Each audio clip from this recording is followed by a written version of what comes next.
First step, gagamitin natin yung number 12 na socket. Tatanggalin natin yung 4 na bolt dito sa grab bar.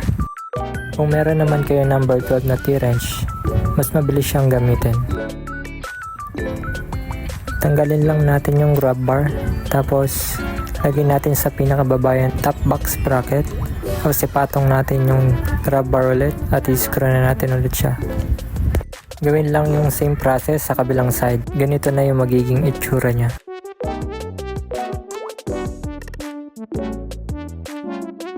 Next step, yung support naman sa baba. Gagamit tayo dito ng number 3 na Allen.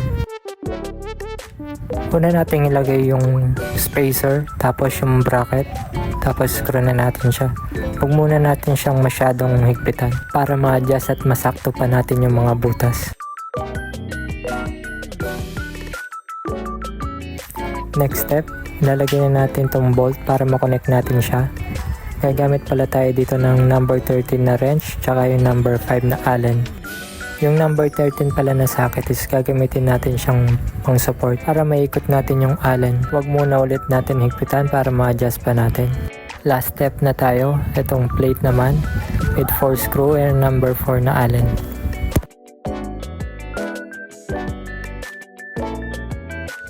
I-set up muna natin yung mga bolts. Tapos i-adjust natin para ma-center bago higpitan.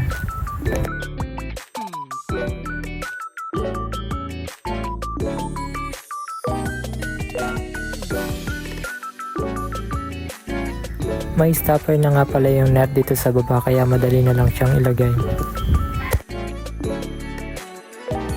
Bago mo siya higpitan, make sure na naka-center na yung plate.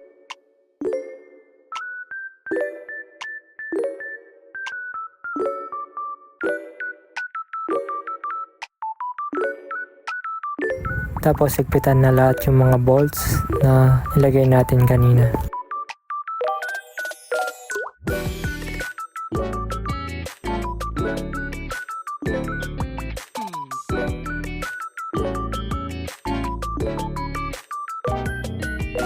Siguraduhin lang natin na mahigpitan lahat.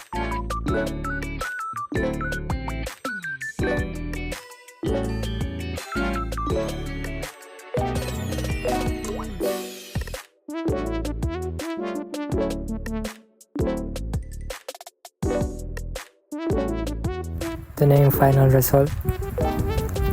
Sana nakatulong.